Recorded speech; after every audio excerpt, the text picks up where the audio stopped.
Israel আৰু ইৰাণৰ মাজত সংঘটিত হোৱা যুদ্ধসদৃশ পৰিৱেশত ভাৰতৰ যি নীতি সেয়া নীতি পৃথক পৃথক কিয়? নমস্কাৰ, মই দেৱকী গৌতম। আজি আমি বিশ্লেষণ কৰিবলৈ চেষ্টা কৰিম ভাৰত আৰু ইজৰাইলৰ মাজত ইতিমধ্যে আৰম্ভ হোৱা যুদ্ধসদৃশ পৰিৱেশত ভাৰতৰ যি নীতি সেই নীতিৰ বিষয়ে। আশা ৰাখিম আপোনালোকে আমাৰ এই ভিডিঅ'টোৰ যি বিশ্লেষণ সেই বিশ্লেষণৰ জৰিয়তে কিছু হলেও তথ্য আহৰণ কৰিবলৈ সক্ষম হ'ব।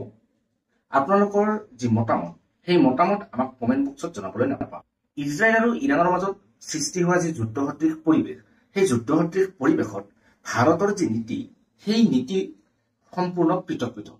ইৰাণত থকা যিসকল ভাৰতীয় নাগৰিক আছে সেই ভাৰতীয় নাগৰিকসকলক সুৰক্ষিতভাৱে ইৰাণৰ পৰা নিজ দেশলৈ ঘূৰাই অনাৰ বাবে ভাৰতীয় বিদেশ মন্ত্ৰণালয়ে ইতিমধ্যে যোজা কৰিছে। ইৰাণত থকা ভাৰতীয় লোকসকলে যাতে কোনো অসুবিধাৰ সন্মুখীন নহয়, কোনো অপ্ৰীতিকৰ পৰিস্থিতিৰ সৈতে মোকাবিলা কৰিবলগীয়া নহয়, তাৰ বাবে ইৰাণত অৱস্থিত ভাৰতীয় দূতাবাসে ইতিমধ্যে সম্পূৰ্ণ যোজা আৰম্ভ কৰিছে। ইৰাণত অৱস্থিত ভাৰতীয় দূতাবাসে ভাৰতীয় নাগৰিকসকলৰ বাবে বিভিন্ন ধৰণে তেওঁলোকৰ যি কৰ্ম সেই কৰ্ম সম্পাদন কৰিবলৈ আগবাঢ়িছে। ইৰাণত থকা ভাৰতীয় লোকসকলক যাতে সুৰক্ষিতভাৱে ভাৰতলৈ উভতাই আনিব পাৰি তাৰ বাবে ভাৰতীয় দূতাবাস, ভাৰতীয় বিদেশ মন্ত্ৰণালয়ে বিভিন্ন প্ৰকাৰে চেষ্টা অব্যাহত ৰাখিছে। ইৰাণত থকা প্ৰায় 10,000 ভাৰতীয় লোকৰ প্ৰায় 6,000 ছাত্ৰ ছাত্ৰী আছে আৰু এই ছাত্ৰ ছাত্ৰীসকলে ইৰাণৰ বিভিন্ন মেডিকেল কলেজত মেডিকেলৰ পাঠ্যক্ৰমত অধ্যয়নৰত হৈ আছে। ইজৰাইলৰ দ্বাৰা সংঘটিত হোৱা আক্ৰমণৰ ফলত ইৰাণত থকা প্ৰতিগৰাকী ভাৰতীয় ছাত্ৰ ছাত্ৰীৰ উপৰিও অন্য লোকসকলেও কিন্তু আতংকিত হৈ আছে। ইৰাণৰ ভাৰতীয় দূতাবাসে ইতিমধ্যে ইৰাণত থকা প্ৰতিগৰাকী লোককে তেওঁলোকৰ যোগাযোগ নম্বৰ আৰু তেওঁলোকৰ ঠিকনা ভাৰতীয় দূতাবাসৰ যি ৱেবছাইট সেই ৱেবছাইটত আপলোড কৰিবলৈ অনুৰোধ জনাই আছে। ইজৰাইল আৰু ইৰাণৰ মাজত সংঘটিত হোৱা যুদ্ধসদৃশ পৰিৱেশৰ ফলত ইৰাণৰ যি এয়াৰ স্পেচ আছে সেই এয়াৰ স্পেচ ইতিমধ্যেই বন্ধ কৰি দিয়া হৈছে।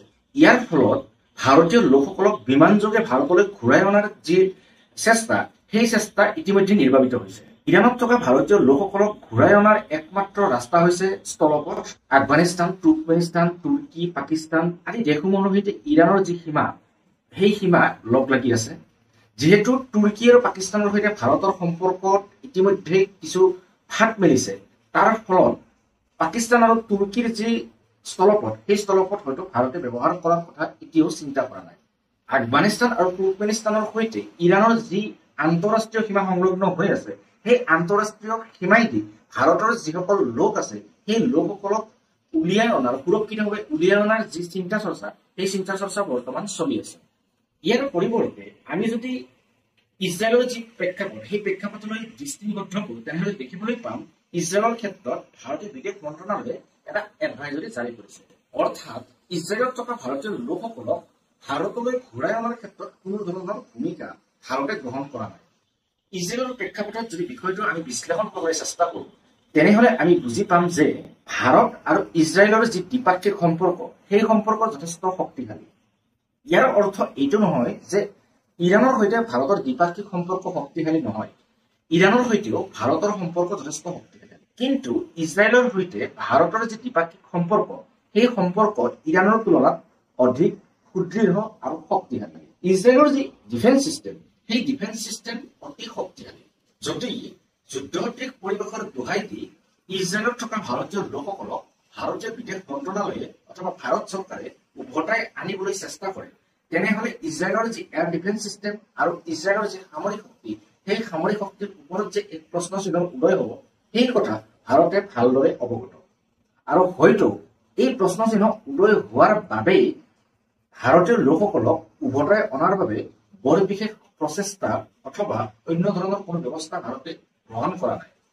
ইজৰাইলৰ তুলনাত ইৰাণৰ যি ডিফেন্স চিষ্টেম সেয়া যথেষ্ট শক্তিশালী নহয়।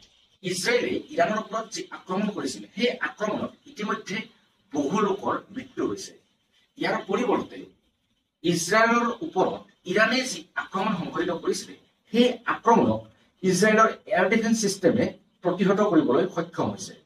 ইয়াৰ পৰা এটা কথা স্পষ্ট হয় যে ইজৰাইলৰ যি ডিফেন্স চিষ্টেম সেই ডিফেন্স চিষ্টেম ইৰাণতকৈ যথেষ্ট শক্তিশালী। যুদ্ধসদৃশ পৰিৱেশৰ ফলত ইৰাণে যদিও তেওঁলোকৰ এয়াৰ স্পেচ সম্পূৰ্ণৰূপে বন্ধ কৰি দিছে তথাপিও কিন্তু ইজৰাইলৰ যি এয়াৰ স্পেচ সেয়া এতিয়াও সম্পূৰ্ণৰূপে বন্ধ হোৱা নাই।